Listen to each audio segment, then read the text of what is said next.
Bonjour à toi, ici Franck Nochel, le fondateur d'Immomillion. Et dans cette rapide vidéo, j'étais en fait en train de rechercher des biens à visiter prochainement pour moi-même ou pour mes clients.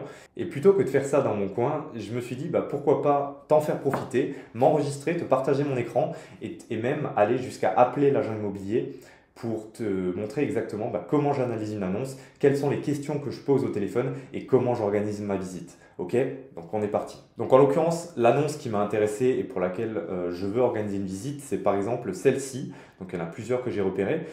Donc de quoi il s'agit? Maison 7 pièces, 225 mètres carrés. On est dans un secteur où le prix au mètre carré moyen, il est à peu près de 1800 euros. Donc tu vas me dire, bon, il y a plein de travaux à faire sans doute. On est déjà à plus de 1000 euros du mètre carré.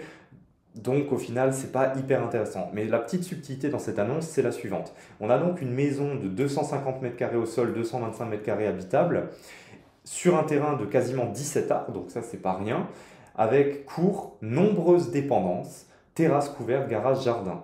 Et donc là, on nous dit bien qu'on a donc les 225 mètres carrés habitables de la maison, ainsi qu'une dépendance d'environ 270 mètres carrés au sol. Voilà. Et ça, c'est super intéressant parce qu'au final, même si bien sûr la dépendance va sûrement nécessiter beaucoup plus de travaux, de la réhabilitation, etc., en fait, la surface au sol, elle n'est pas de 250 mètres carrés, elle est de plus de 500 mètres carrés, on est à 520 mètres carrés. Et donc, forcément, le prix au mètre carré, en réalité, il est beaucoup moins cher, on est plutôt sur 500 euros du mètre carré. Ça veut dire que même si j'ai un prix aux travaux de plus de 1000 euros du mètre carré, parce qu'on est sur des gros travaux par exemple, je vais toujours finir que vers les 1500 euros du mètre carré. Et ça, c'est en dehors de toute négociation que je pourrais faire, que ça devient vraiment intéressant à voir en fonction des informations qu'on va apprendre lors de l'appel et lors de la visite. Donc je te montre rapidement, donc au rez-de-chaussée, à l'étage, etc. On va aller plus vite dans l'annonce en fait. Donc tu vois, tu as la maison qui est sur la gauche, la grange à l'arrière. Voilà. Ça, Alors ça, c'est pas l'état actuel, hein, c'est un projet 3D, donc c'est plus une visualisation. J'en prends pas du tout compte personnellement. Je préfère regarder voilà, les hauteurs sous plafond, l'état des fenêtres. Donc là, on voit bien que c'est du simple vitrage qu'il faudra remplacer. Mais on voit quand même que voilà, c'est des murs et de la bâtisse qui est qui est en béton, en pierre, que c'est pas des plafonds extrêmement bas, etc. Donc ça va pas être dérangeant pour faire des travaux, faire des faux plafonds, etc. Et surtout, il y a une photo qui m'intéresse plus que les autres, c'est celle-ci, puisque, et ça c'est assez rare, donc on a de la chance, l'agence nous donne carrément un plan avec avec, voilà, la disposition en fait des pièces, etc. Donc là à gauche on a la maison, la cour qui est au milieu.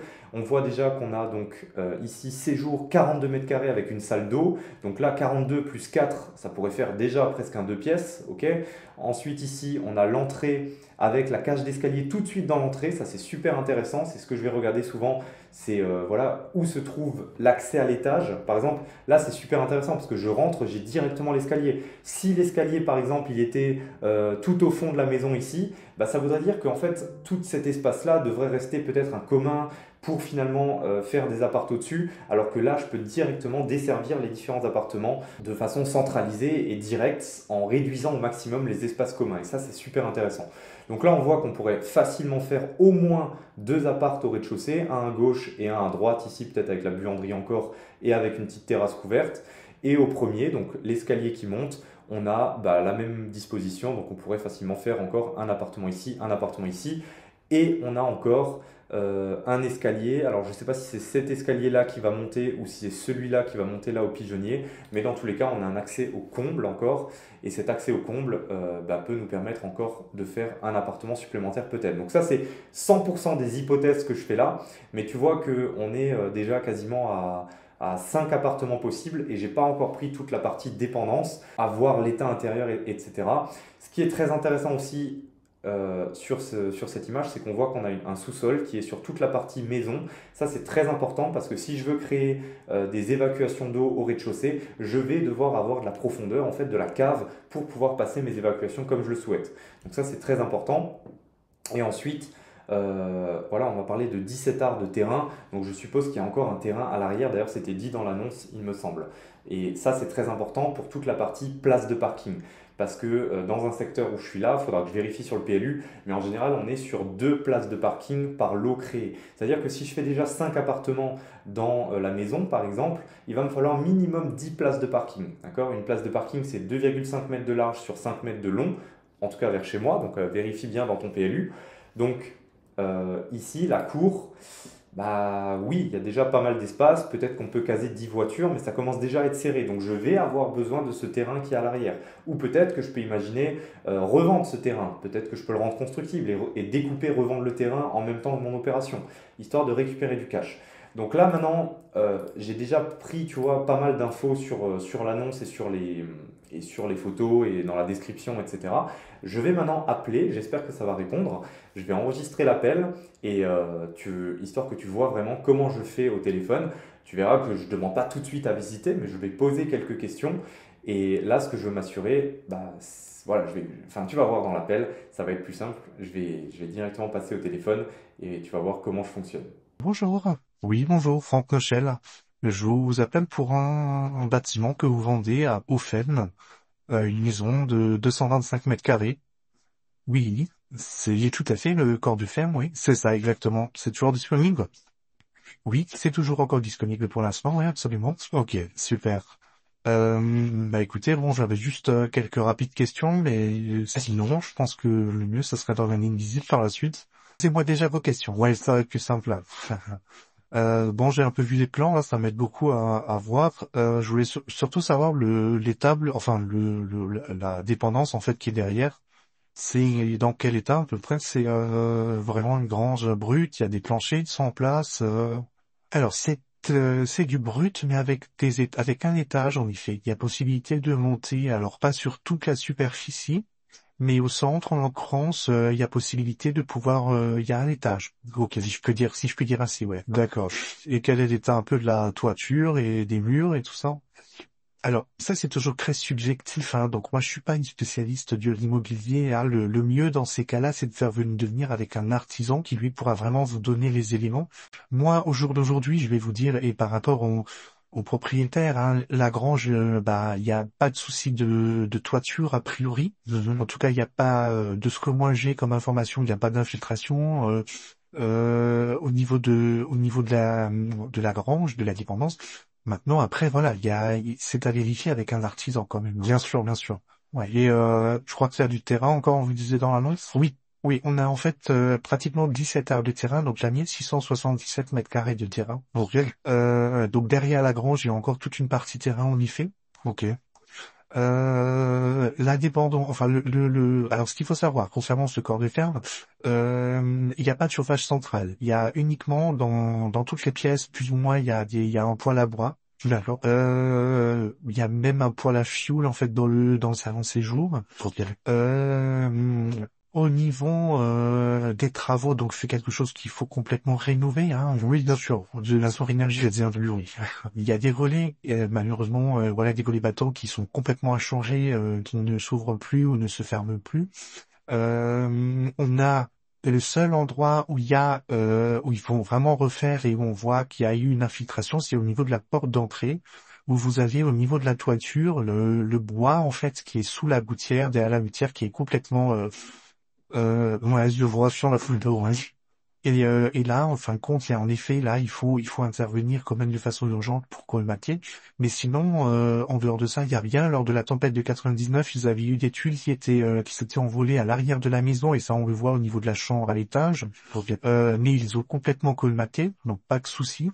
On a un grenier qui est sain, une charpente qui est saine, on a la possibilité de pouvoir même remonter encore parce qu'ils avaient un pigeonnier.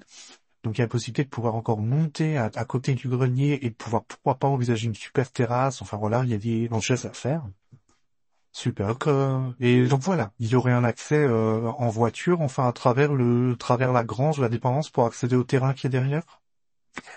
Alors il me semble, alors de tête maintenant, il me semble qu'on a la possibilité de pouvoir ouvrir complètement. Oui, oui, oui, oui, oui, oui, oui. Ok, on a la possibilité le centre de la dépendance, de la grange, on peut l'ouvrir et on peut aller derrière sur les terrains. Ok, dès là, le terrain serait potentiellement constructible, quoi. Il est pas dans une zone, a priori, oui. Alors après, c'est toujours sous toute réserve, hein. Bien sûr, les mairie, etc. Mais a priori, oui, oui, oui, tout à fait. Il y a pas de contre-indication à ce niveau-là, ouais. Ok.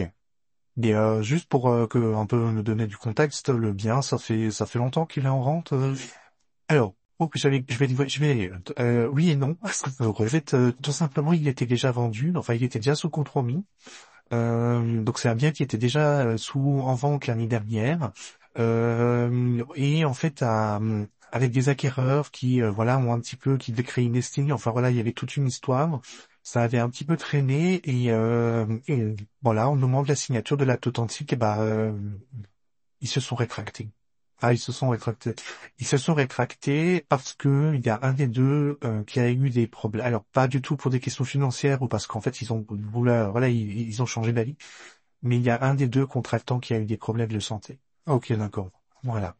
Donc ça ne s'est pas fait et du coup on l'a remis en vente depuis fin de l'année dernière. Ok. Voilà. Ok, ok. Et enfin, au niveau du prix, c'est le prix qui est affiché là, 245 000, c'était ce qui avait été convenu lors du compromis. Ouais, c'est ça, c'est ça. On a gardé le même prix, ouais. D'accord, ok. Super. Bah écoutez, merci déjà pour les informations et je vous en prie. Je pense que, enfin là, vu le bien, etc., le mieux, ça serait vraiment de voir sur place. Vous le voir. Oui, oui, oui, oui, oui. Alors moi, je peux déjà, dans un premier temps, mais on va quand même positionner une visite. Je peux déjà vous envoyer, comme ça, vous avez déjà des éléments, une visite virtuelle et une fiche d'information, ainsi que le diagnostic, si vous voulez. Excellent. Super, voilà. Comme ça, vous pouvez regarder ça en amont et puis en même temps, on va positionner une visite sur place. Hein. Oh, d'accord. Super. Ah, on va essayer de faire en sorte pour demain. Je vous fais juste un SMS pour vous confirmer, hein, mais ça passe. En tous les cas, je suis intéressé pour rivalité. Ouais, pas de souci. Et moi, je vous envoie les éléments dans la foulée. Hein. Oui, bien, super. Si vous avez, oui, alors, oui, ouais, non, en fait, vous avez déjà un plan qui est assez. Là, c'est bien ici que nous, on a fait. On est propriétaire dans le bas. C'est une maison qui date. Et ça, c'est un plan que nous, en fait, on a reconstitué. Ouais. Non, c'est très bien. Et donc là, il y a un sous-sol sous toute la partie de maison, c'est ça? Oui, alors, euh, sous une, oui, oui, quasiment sous toute la partie de la dev, oui, exactement. Oui, oui, oui, oui, tout à fait. Et qui est ça aussi, hein, au clairet, hein. Sur les anciennes cases de l'IO, quoi. Ok. Et au niveau des entrées, donc il y a l'entrée principale qui se fait tout de suite à gauche dans la cour. Et après, sur la droite, je vois qu'il y a un genre de préau. Voilà. Alors, en fait, il y a deux entrées. Une, donc, tout de suite, quand vous rentrez, à côté tout de suite sur votre gauche, en fait, quand vous rentrez après le portail, vous avez tout de suite une entrée sur votre gauche. Donc, et il y en a une juste avant la dépendance, un peu plus derrière. Donc, vous avez toujours, il y a deux possibilités, ouais. D'accord. Super. Et donc, l'entrée tout de suite à gauche donne directement sur l'escalier qui monte à l'étage, hein. C'est ça. Ok, exactement. Ouais. Excellent. Oui. Ok. Non, bah ça ressemble un peu au genre d'opération qu'on a déjà fait, donc j'arrive assez bien à me projeter et super. On en reparle lors de la visite du coin. Oui, tout à fait. Moi, je vous envoie déjà les éléments comme ça, vous aurez un petit peu plus de visibilité, et puis vous me direz pour les visites. Parfait. On fait comme ça. Eh bien, merci, cher. À très vite. Je vous dis encore. À bientôt. Au revoir. Et voilà, donc comme tu l'as vu, l'agent était très sympa. Elle nous a donc donné beaucoup d'informations. Tu vois, c'est très important ça de laisser parler. Tu vois, quand elle disait que ben, il y a déjà un compromis qui a été signé, c'est pas allé au bout. Tu vois, j'ai répété ce qu'elle disait. Ah, c'est pas allé au bout. Oui, c'est pas allé au bout parce qu'ils avaient des problèmes de santé, etc. Et donc là, je sais déjà que le bien il est en vente depuis plus d'un an, puisque il a été remis en vente fin d'année dernière suite à un compromis qui a capoté. Je sais que le prix qui est affiché, c'est déjà le prix qui avait été négocié. Donc ça veut dire que ça, c'est clairement mon nouveau prix plancher, plafond, pardon, et que je vais pouvoir encore négocier sur ce prix-là. Donc ça, c'est super intéressant. Voilà, donc là, je vais te montrer maintenant comment je me projette et comment je définis en fait plus ou moins où est-ce que je me situe sur l'annonce. Donc tu vois, on a dit qu'on peut faire quasiment 5 appartements dans la maison, ce qui est quasiment sûr. D'accord? Donc si je peux faire un 2 pièces et un 2 pièces ici, ben, un 2 pièces dans ce secteur, ça va se louer facilement 600 euros. Donc je vais faire simple, mais admettons que je peux faire voilà, au rez-de-chaussée 2 fois 600 euros, à l'étage 2 fois 600 euros, et dans le grenier un grand appartement à par exemple 750-800 euros. D'accord? Donc on va faire 600 fois 4 plus allez, 800 euros, soyons optimistes, ça fait 3200 euros. Et ensuite, dans l'étable, eh ben, il va falloir voir qu'est-ce que je peux faire. Alors là, c'est très dur de se projeter comme ça, il faut vraiment voir dans quel état c'est. Là, on voit qu'il y a les grandes portes qui donnent accès derrière. Peut-être qu'il y aurait possibilité de faire un appartement de ce côté-là et aller peut-être un autre appartement de ce côté-là. Si je peux faire encore une fois 600 euros ici, par exemple, et encore c'est sous réserve, parce que ça c'est au rez-de-chaussée, mais peut-être qu'à l'étage il y a encore une fois une dalle et qu'on peut même faire encore des appartements par-dessus. Mais voilà, admettons que je peux faire encore 600 euros ici, et admettons que je peux faire allez, un appartement à 600, 700 ici. D'accord? Donc tu vois, c'est relativement hypothétique ce que je fais là, hein. C'est vraiment sous réserve de ce que je vais voir sur place.